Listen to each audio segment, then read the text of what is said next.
Hello everyone, welcome to today's video. आज के इस वीडियो में हम स्टडी करेंगे जीनोम ऑर्गेनाइजेशन या जीनोम संगठन के बारे में। So let's start our topic. First of all हम इंट्रोडक्शन देख लेते हैं। द टर्म जीन, जो जीन शब्द है वो इंट्रोड्यूस किया है जॉनसन नामक साइंटिस्ट ने ईयर 1909 में। जॉनसन ने 1909 में जीन शब्द दिया। It is the elementary unit of inheritance. ये इनहेरिटेंस की एलिमेंट्री यूनिट कहलाती है, रिस्पॉन्सिबल फॉर ट्रेट्स। मतलब जो भी लक्षण आपको एक मानव शरीर में या किसी भी जीव के शरीर में दिखाई देते हैं, they all are because of inheritance या वंशागति। ठीक है, यह वंशागति की मूल इकाई है जो लक्षणों के लिए उत्तरदायी होती है। Morgan suggested that gene is the shortest segment of chromosome. Morgan ने क्या बोला? मॉर्गन ने बोला कि जो जीन है वो क्रोमोसोम का सबसे छोटा खंड होता है, कि जीन गुणसूत्र का सबसे छोटा खंड है ना। तो इतना हमको क्लियर हुआ कि जो टर्म जीन है वो किसने दिया और किसने इसे ये बोला कि वो क्रोमोसोम का सबसे छोटा यूनिट है।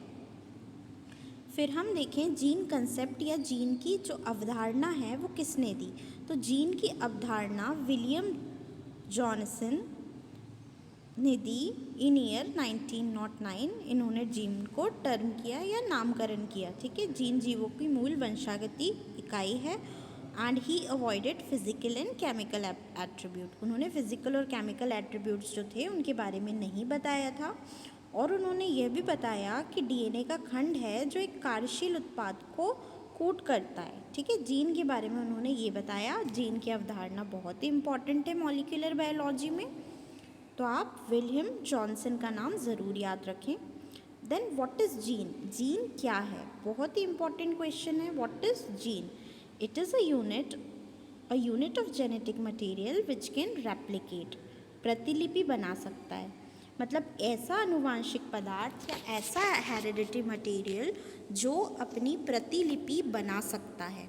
ठीक है, फिर हम बात करें जीन की, तो it is a unit of recombination, मतलब पुनर्संयोजन की भी ये क्या है? इकाई है। अ यूनिट ऑफ म्यूटेशन, मतलब परिवर्तनशीलता जो है या उत्परिवर्तन जिसे हम कहते हैं उसकी भी इकाई है जीन। इसी में सारे म्यूटेशंस होते हैं। ठीक है, फिर हम बात करें जीन क्या है, तो it is a heredity unit linked with phenotype. वंशागति इकाई है जो फिनोटाइप मतलब फिजिकल अपीयरेंस से रिलेटेड है। अब दो चीज़ें होती हैं हम जब मॉलिक्यूलर बायोलॉजी स्टडी करते हैं। एक होता है जीनोटाइप, मतलब जीन्स कैसी दिखाई दे रही हैं, एंड दूसरा होता है फिनोटाइप, मतलब जीन्स जब अपने आप को रिप्रेजेंट कर रही हैं तो फिजिकली पर्सन कैसा दिखाई दे रहा है। ठीक है, देन हम बात करें जीन स्ट्रक्चर की या जीन की संरचना की, तो जो जीन की संरचना है, genes have coding region, ORF नामक कोडिंग रीजन्स होते हैं और रेगुलेटरी सीक्वेंस भी इनमें प्रेजेंट होते हैं। जीन में कोडिंग क्षेत्र और नियामक अनुक्रमक होते हैं। ठीक है, सम जीन्स हैव इंट्रॉन्स। कुछ जीन्स जो होती हैं ना उनमें इंट्रॉन्स होती हैं, और इंट्रॉन्स कैसी होती है? नॉन कोडिंग रीजन्स होती हैं। ठीक है, गैर कोडिंग अनुक्रम। अब थोड़ा सा जब मैंने अब आपको इंट्रॉन्स बोला है तो इंट्रॉन्स के बारे में देख लीजिए। इंट्रॉन्स को हम नॉन कोडिंग रीजन, मतलब ऐसे रीजन जो कोई भी कोड नहीं करते हैं जीन्स में, उनको हम इंट्रॉन्स बोलते हैं। फिर आते हैं एग्जॉन्स जो होते हैं ये कोडिंग रीजन्स होते हैं। ठीक है, तो जब भी डीएनए का अरेंजमेंट होता है, मतलब जीन्स एक दूसरे से जुड़ी होती हैं, तो एक रीजन कोडिंग होगा, फिर एक नॉन कोडिंग होगा, फिर कोडिंग, फिर नॉन कोडिंग। इस तरीके से इंट्रॉन्स और एग्जॉन्स जो रहते हैं वो क्रोमोसोम के स्ट्रक्चर पर जमे हुए होते हैं। ठीक है, फिर हम बात करें टाइप्स ऑफ जीन्स की, तो जीन्स के अलग अलग प्रकार होते हैं। हाउसकीपिंग जीन्स होती हैं, मतलब जिन्हें हम अनिवार्य जीन कहते हैं। नॉन कॉन्स्टिट्यूटिव जीन्स होती हैं, मतलब विलासी जीन होती हैं। इंड्यूसिबल जीन, मतलब प्रेरणाशील जीन। रिप्रेसिबल जीन, प्रतिरोधी जीन। मल्टी जीन, मतलब जीन का जो परिवार है उसमें और भी बहुत सारी जीन्स आती हैं, इनको हम कहते हैं multi gene families. Multi gene families एक बहुत ही ब्रॉड टॉपिक है और इसको हमको पढ़ना है कि multi gene families in their evolution क्या होता है। तो ये टॉपिक हम पढ़ेंगे आगे चलकर अगली क्लासेस में।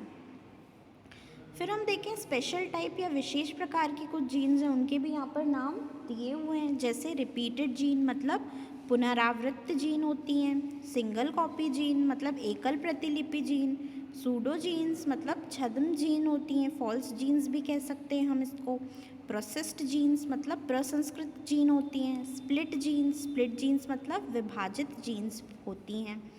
ठीक है, तो ये कुछ स्पेशल टाइप की जीन्स हो गई।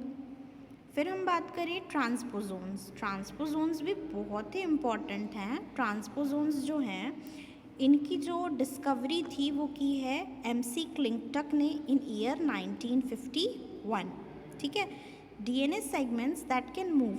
अभी जो ट्रांसपोजोन्स होते हैं ना ये मूव कर सकते हैं, तो हम इनको जंपिंग जीन्स भी कहते हैं। In human common transposons are ALU फैमिली। ट्रांसपोजोन DNA के ऐसे खंड हैं जो इधर उधर जा सकते हैं। मनुष्यों में सामान्य ट्रांसपोजोन ALU परिवार से संबंधित है। ठीक है, देन हम बात करें जीन की कुछ यूनिट्स होती हैं। तो जीन की जो 3 यूनिट्स हैं उनके क्या क्या नाम हैं। फर्स्ट ऑफ ऑल रेकॉन, पहला नाम है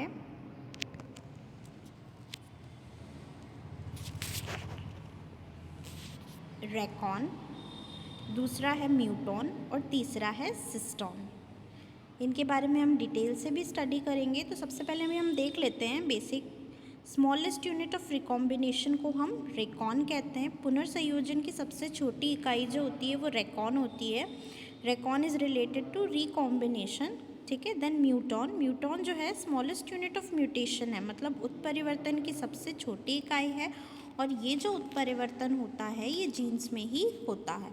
देन हम बात करें सिस्ट्रॉन की, तो यूनिट ऑफ फंक्शन जो सिस्ट्रॉन है वो यूनिट ऑफ फंक्शन है, जीन एंजाइम कॉन्सेप्ट से रिलेटेड है और ये कार्यात्मक इकाई है।